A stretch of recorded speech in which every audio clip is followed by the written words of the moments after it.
Hello friends, welcome to my channel.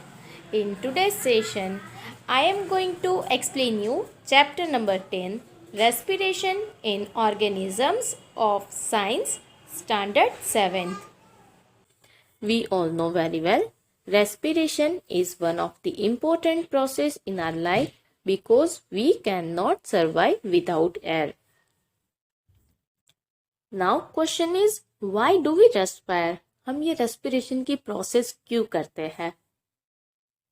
All organisms are made of small microscopic units called cells. हम सबका जो body है वो basically microscopic units का बना हुआ होता है which is known as the basic unit of the body, जिसको हम सेल्स बोलते हैं। A cell is the smallest structure and functional unit of an organism. हर एक ऑर्गेनिज्म का स्मॉलेस्ट जो स्ट्रक्चर है और फंक्शनल यूनिट है वो सेल है। Each cell of an organism performs certain functions such as nutrition, transport, excretion and reproduction. अब हमारे बॉडी के अंदर जितने फंक्शंस होते हैं जैसे न्यूट्रिशन का function, transportation, excretion and reproduction, ये सारे फंक्शन जो है वो सेल जो है वो परफॉर्म करते हैं। पर्टिकुलर फंक्शन के लिए स्पेसिफिक टाइप के सेल्स होते हैं। To perform this functions the cell needs energy. अब ये सेल्स जो है वो ये परफॉर्म करते हैं सारे फंक्शंस, बट ये फंक्शंस परफॉर्म करने के लिए उनको एनर्जी चाहिए। तो अब ये एनर्जी कहाँ से मिलेगी।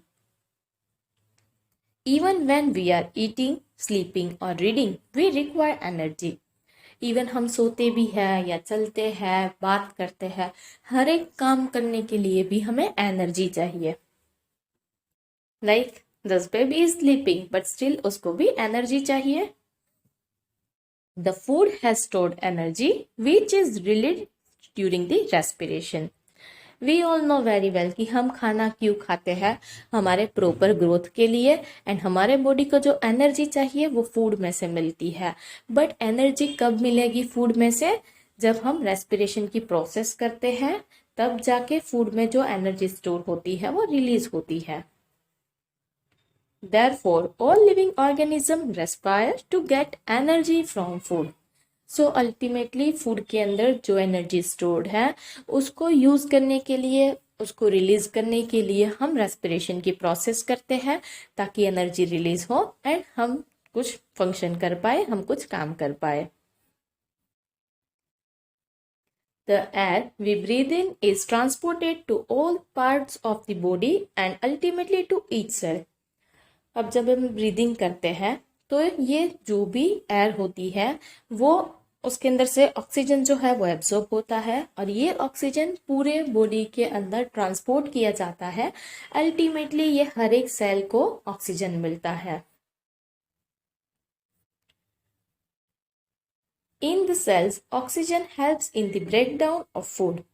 अब ये ऑक्सीजन जो सेल तक पहुंचता है वो क्या हेल्प करेगा, वो फूड को ब्रेक डाउन करता है, फूड को तोड़ता है। The process of breakdown of food in the cell with the release of energy is called cellular respiration. अब ये ऑक्सीजन जैसे ही सेल तक पहुंचेगा तो जो एनर्जी स्टोर्ड है फूड के अंदर से वो एनर्जी रिलीज होती है, जिसको सेल्युलर रेस्पिरेशन बोलते हैं बिकॉज ये प्रोसेस सेल के अंदर होती है। Cellular respiration takes place in the cells of all organisms. ये सेलुलर रेस्पिरेशन की जो प्रोसेस है वो हर एक ऑर्गेनिज्म के सेल के अंदर होती है बिकॉज हर एक ऑर्गेनिज्म को फंक्शन परफॉर्म करने के लिए एनर्जी चाहिए। In the cell the food is broken down into carbon dioxide and water using oxygen. अब सेल के अंदर क्या होता है, तो फूड जो है वो कार्बन डाइऑक्साइड एंड वाटर के अंदर डिवाइड होता है और किसकी हेल्प से होता है, ऑक्सीजन की हेल्प से। When breakdown of glucose occurs with the use of oxygen is called aerobic respiration. अगर ये ब्रेकडाउन जो फूड का होता है, जो ग्लूकोज का ब्रेकडाउन होता है वो ऑक्सीजन की हेल्प से होता है तो उसको हम एरोबिक रेस्पिरेशन बोलते हैं। Food can also be broken down without using oxygen is called anaerobic respiration. अब कई बार ऐसा होता है कि सफिशिएंट ऑक्सीजन नहीं है but we need energy, then food का जो ब्रेक डाउन है वो ऑक्सीजन का यूज किए बिना ही होता है, जिसको एनारोबिक रेस्पिरेशन बोला जाता है। अब क्या होता है एरोबिक रेस्पिरेशन के अंदर? Glucose with the use of oxygen क्या रिलीज होता है? Carbon dioxide plus water plus energy. ये जो कार्बन डाइऑक्साइड है वो जब हम एक्सेल करते हैं तब हम एटमॉस्फेयर में रिलीज करते हैं, वाटर एंड एनर्जी हमारे बॉडी के अंदर यूटिलाइज होते हैं। This is the equation of the aerobic respiration, जिसके अंदर हम ऑक्सीजन का यूज करते हैं। Organisms such as yeast that can survive in the absence of air, they are called anaerobes. अब कुछ ऑर्गेनिजम्स ऐसे हैं जैसे कि यीस्ट, वो एयर की एब्सेंस में मीन्स ऑक्सीजन की एब्सेंस में भी वो सर्वाइव कर सकते हैं, तो उनको एनेरोब्स बोलते हैं। और उनके अंदर जो रेस्पिरेशन होता है उसको हम एनेरोबिक रेस्पिरेशन बोलते हैं। In the absence of oxygen, glucose breaks down into alcohol and carbon dioxide. अब ऑक्सीजन की अगर एब्सेंस है और ये ग्लूकोज यानी कि फूड को हम ब्रेक डाउन करते हैं तो क्या होता है? वो अल्कोहल एंड कार्बन डाइऑक्साइड इन दोनों में ब्रेक डाउन होता है। ये glucose without the use of oxygen conversion होता है alcohol plus carbon dioxide plus energy. Yeast use to make wine and beer. Yeast जो है ना, इसीलिए उनको हम वाइन एंड बियर बनाने के लिए यूज करते हैं, बिकॉज वो एनारोबिक रेस्पिरेशन के थ्रू अल्कोहल बनाते हैं। During heavy exercise, fast running, cycling, walking for many hours और heavy weight lifting, the demand for energy is high. अब जब हम हैवी एक्सरसाइज करते हैं या तो जल्दी से दौड़ते हैं, साइकिलिंग करते हैं, तो इन सब काम के लिए हमें ज्यादा एनर्जी चाहिए। But the supply of oxygen to produce the energy is limited. अब ऑक्सीजन का जो सप्लाई होता है हमारे बॉडी के अंदर वो लिमिटेड होता है। इट मीन्स एनर्जी जो रिलीज होती है वो लिमिटेड होती है। Then anaerobic respiration takes place in the muscles cell to fulfill the demand of energy. तो अब हमें एनर्जी तो ज्यादा चाहिए बट ऑक्सीजन जो है वो लिमिटेड है, तो क्या होता है हमारे बॉडी के अंदर भी एनारोबिक रेस्पिरेशन होता है ताकि मसल सेल्स जो है वो एनर्जी की जो डिमांड है उसको फुलफिल करते हैं। Here glucose without the use of oxygen lactic acid plus energy release करते हैं। प्रीवियस केस में क्या था? कार्बन डाइऑक्साइड और वाटर रिलीज होते थे और साथ में एनर्जी रिलीज होती थी। यहाँ पे लैक्टिक एसिड और एनर्जी रिलीज होती है। ये जो एनर्जी है वो बॉडी के अंदर यूटिलाइज होगी पर्टिकुलर फंक्शन को परफॉर्म करने के लिए। The cramps occur when muscle cells respire anaerobically. अब आपने ऑब्जर्व किया होगा कि आप बहुत ज्यादा काम करते हो या तो बहुत ज्यादा दौड़ते हो, किसी रेस में पार्टिसिपेट करते हो, तो क्या होता है कि हमारे जो मसल्स है ना उसमें क्रैम्प्स होते हैं। वो क्यों होते हैं? बिकॉज ये एनारोबिक रेस्पिरेशन से क्या प्रोड्यूस होता है? Lactic acid. यहाँ पे दिखा है, यहाँ पे क्रैम्प्स है जिससे हमें लेग्स जो है वो मसल्स जो होते हैं बॉडी के वो पेन करते हैं। We get relief from cramps after a hot water bath or a massage. अगर हम मसाज करते हैं या तो गर्म पानी से नहाते हैं तो ये क्रैम्प से हमें रिलीफ मिलता है, थोड़ा रिलैक्स लगता है। हॉट वाटर बाथ और massage improve circulation of blood. ऐसा क्यों है? बिकॉज जब हम मसाज करते हैं या तो गर्म पानी से नहाते हैं तो जो ये ब्लड का सर्कुलेशन बॉडी में है वो इम्प्रूव होता है। As a result, the supply of oxygen to the muscle cells increases. अब ब्लड का सर्कुलेशन जितना इम्प्रूव होगा उतना ही ज्यादा ऑक्सीजन जो है वो मसल्स को मिलता है। The increase in the supply of oxygen results in the complete breakdown of the lactic acid into carbon dioxide and water. जैसे ही ऑक्सीजन का सप्लाई ज़्यादा मिलेगा तो हमारे मसल्स के अंदर जो लैक्टिक एसिड है वो कार्बन डाइऑक्साइड एंड वाटर के अंदर ब्रेक डाउन होता है, यानी कि क्रैम्प्स जो है वो नहीं रहेंगे। Next one is breathing. Activity number 1, close your nostril and mouth tightly and look at watch. Be careful, ये आपको अकेले नहीं करना है, कोई घर पे बड़ा है तो ही ये एक्टिविटी आप परफॉर्म कर सकते हो कि लाइक नोस्ट्रिल और माउथ दोनों को टाइटली बंद कर दो एंड आप ऑब्जर्व करो कि आप कितने टाइम तक सर्वाइव कर सकते हो।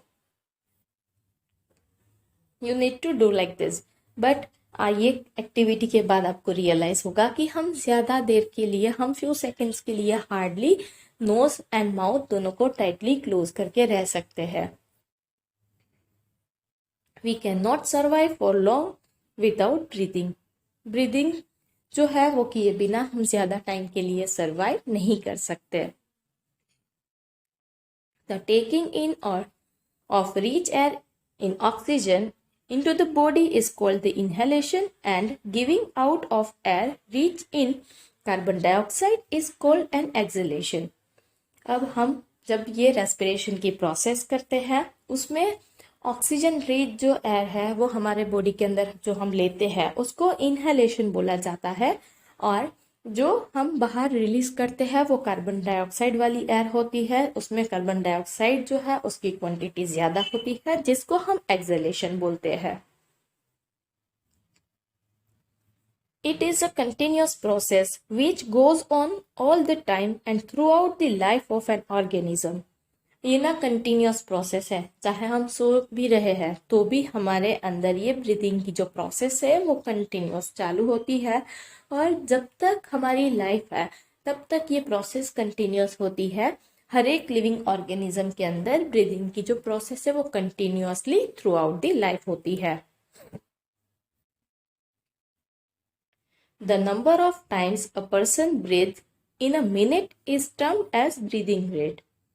अब हम 1 मिनट के अंदर कितने टाइम्स ये ब्रीदिंग की प्रोसेस करते हैं उसको ब्रीदिंग रेट बोला जाता है।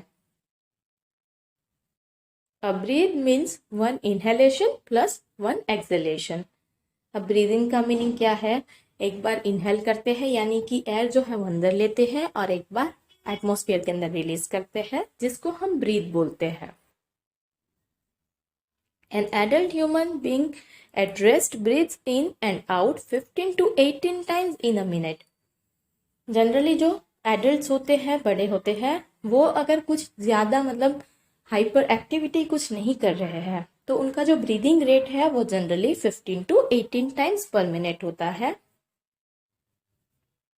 During heavy exercise, the breathing rate can increase up to 25 times per minute. जब हम हेवी एक्सरसाइज करते हैं तो ब्रीदिंग रेट जो है वो 25 टाइम्स तक इंक्रीज होता है, बिकॉज जब भी हम हैवी वर्क करते हैं तो हमें ज़्यादा एनर्जी चाहिए, और ये एनर्जी रिलीज करने के लिए ऑक्सीजन की रिक्वायरमेंट होती है। दैट्स वाई ये ब्रीदिंग रेट जो है वो इंक्रीज होती है। लाइक ये जो बॉय है वो रन कर रहा है, राइट, तो उसको एनर्जी ज़्यादा चाहिए, बट ये बेबी जो है ही इज स्लीपिंग तो उसको एनर्जी जो है ज़्यादा नहीं चाहिए, तो उसकी जो ब्रीदिंग रेट है वो इसके कंपैरेटिवली कम होगी। While we exercise, not only do we breathe fast, we also take deep breaths and thus inhale more oxygen. और जब भी हम एक्सरसाइज करते हैं ना, सिर्फ हम फास्ट ही ब्रीदिंग नहीं करते हैं, हम डीप भी ब्रीदिंग करते हैं ताकि हमें ज़्यादा ऑक्सीजन इनहेल में मिले। It speeds up the breakdown of food and more energy is released. अब ऐसे करने से क्या होता है, तो ब्रेकडाउन जो फूड का है वो जल्दी से होता है ताकि हमें एनर्जी ज़्यादा मिले। Now how do we breathe, that we will discuss in the next session. Now how do we do breathing, हम ये ब्रीदिंग की प्रोसेस जो है वो कैसे करते हैं।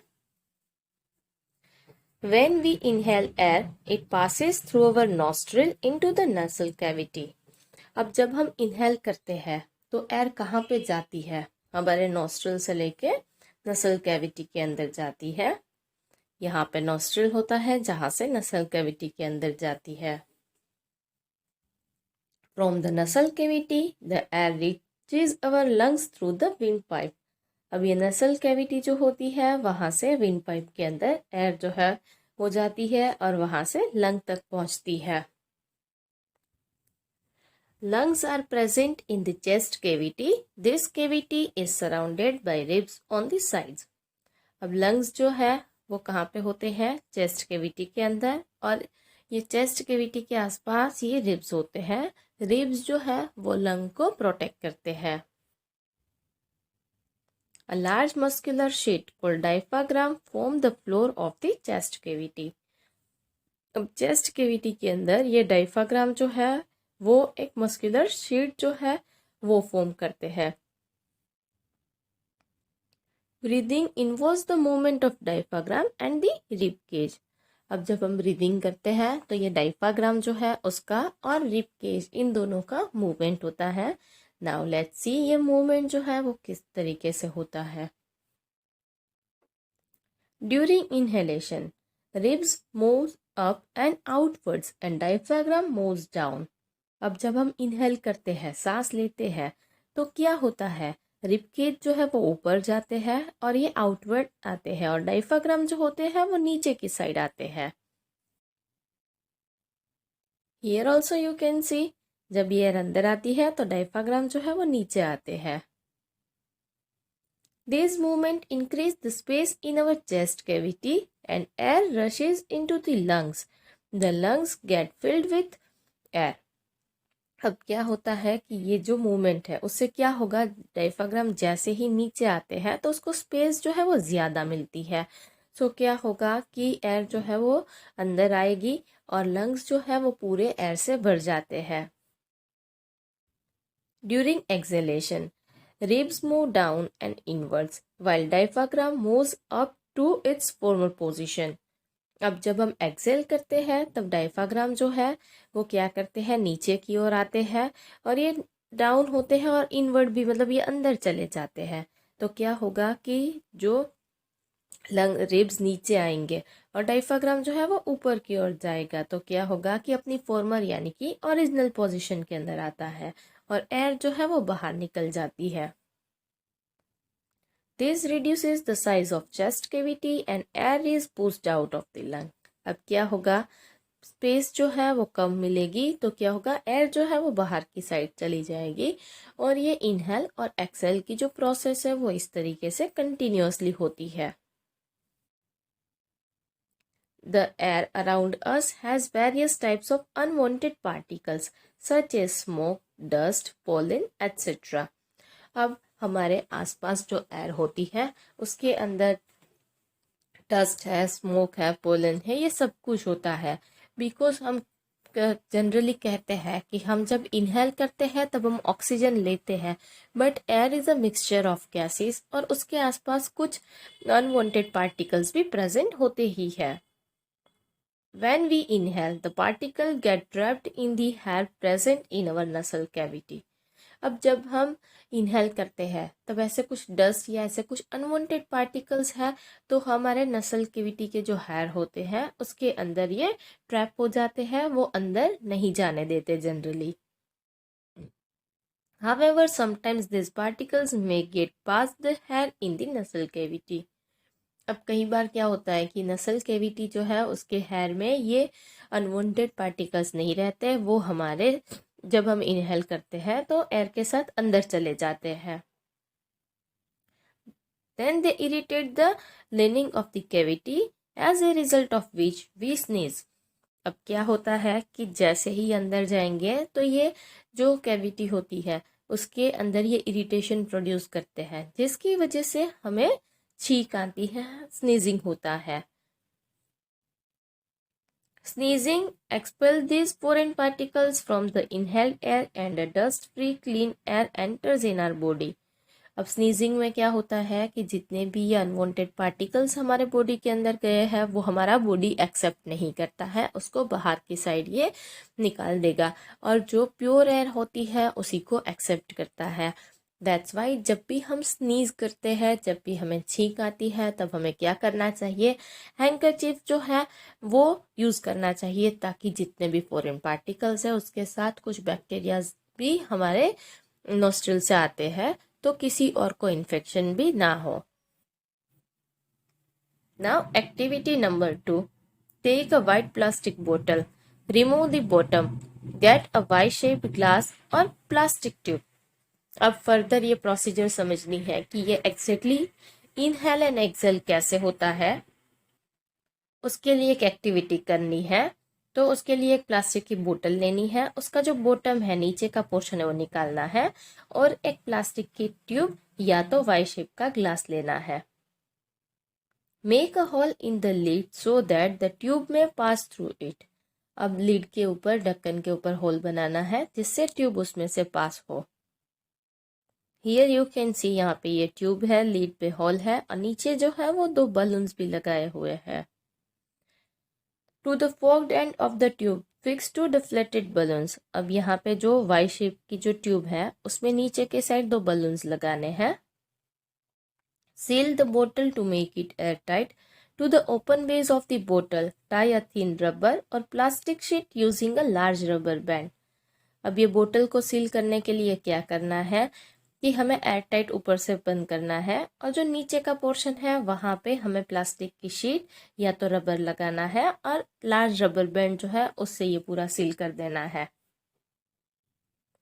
To understand the expansion of the lungs, pull the rubber sheet from the base downward and watch the balloon. अब क्या करना है, जो ये नीचे की शीट होती है उसको नीचे की साइड खींचना है, और रबर की पोजीशन जो है वो देखनी है।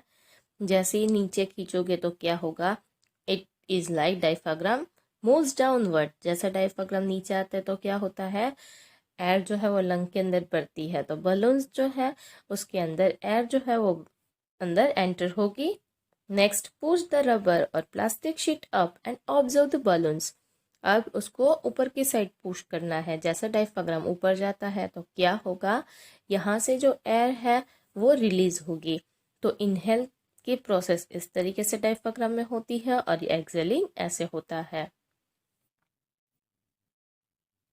Now activity number 3, take a cylinder, clean test tube और अ ग्लास और प्लास्टिक बोतल।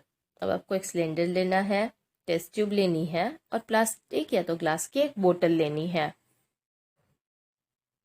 pour some freshly prepared lime water in the test tube. Insert a plastic straw through the hole in the lid in such a way that it dips in the lime water. अब आपको क्या करना है, test tube के अंदर ना fresh जो आपने बनाया है वो लाइम वाटर अंदर भरना है, उसके अंदर एक स्ट्रो डालनी है लीड के थ्रू, और ऐसे डालनी है कि वो लाइम वाटर के अंदर जो है वो डीप होनी चाहिए, अंदर डूबनी चाहिए। Now blow gently through the straw a few times.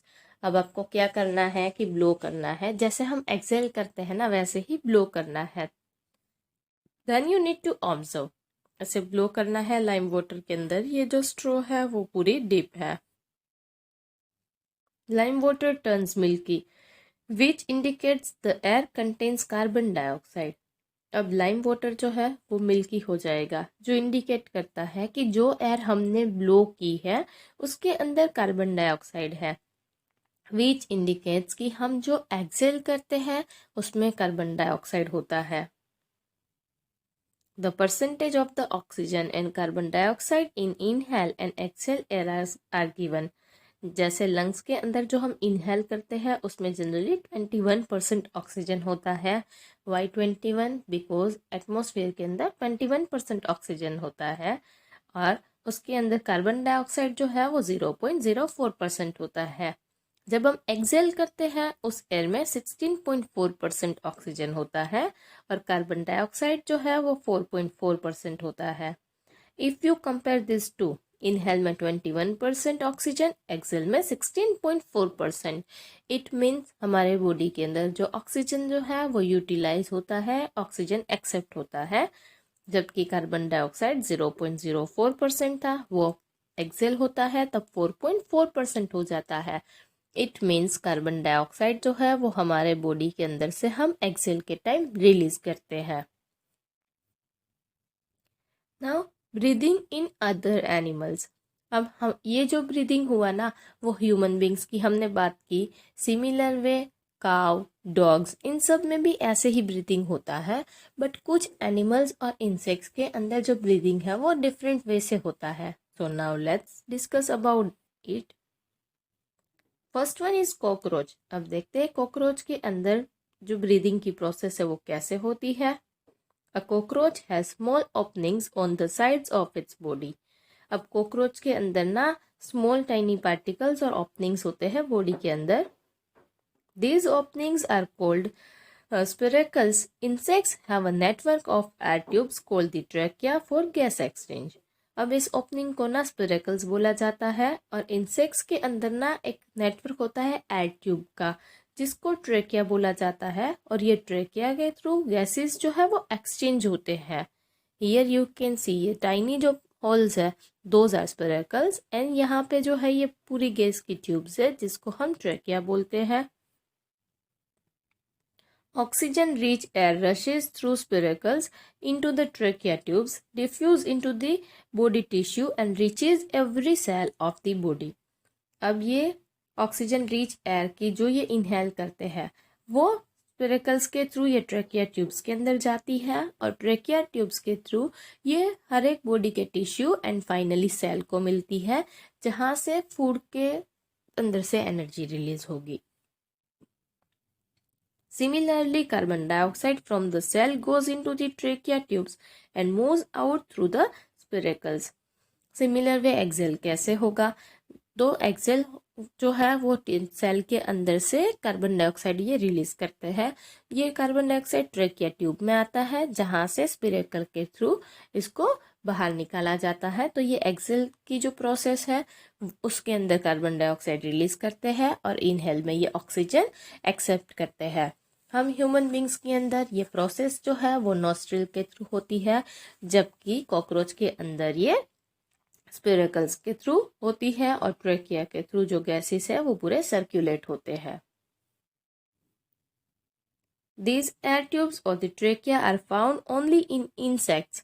ये जो ट्रेकिया या तो एयर ट्यूब्स है वो सिर्फ इंसेक्ट्स के अंदर ही होती है, वो जनरली काव, डॉग, ह्यूमन बींग्स इन सब में नहीं होती। Earthworm. Earthworms breathe through their skins. अब अर्थवॉर्म ब्रीदिंग कैसे करते हैं तो वो स्किन के थ्रू करते हैं। The skin of an earthworm feels moist and slimy on touching. अब अर्थवॉर्म की जो स्किन है उसको आप टच करोगे तो वो मॉइस्चर कंटेंट होता है उसमें और ये स्लिमी होती है। Gases can easily pass through them. अब गैसेस का एक्सचेंज जो है वो ये स्किन के थ्रू होता है। Though frogs have a pair of lungs like human beings, they can also breathe through their skin, which is moist and slippery. अब फ्रॉग्स है उसके अंदर भी ह्यूमन बींग्स की तरह लंग्स होते हैं जो रेस्पिरेशन की प्रोसेस में हेल्प करते हैं, बट फ्रॉग के अंदर लंग्स होने के बावजूद भी ये स्किन से भी ब्रीदिंग कर सकते हैं।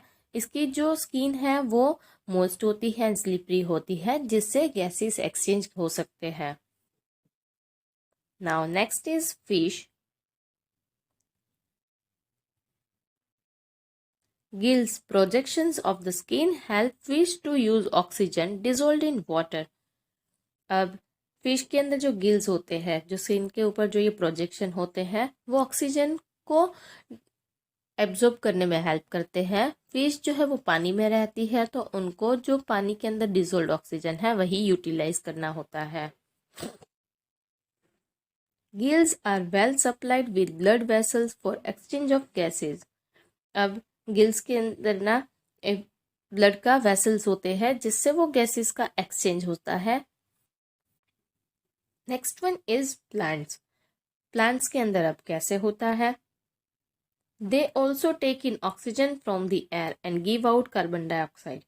अब प्लांट्स भी ऑक्सीजन लेते हैं एंड कार्बन डाइऑक्साइड जो है वो रिलीज करते हैं।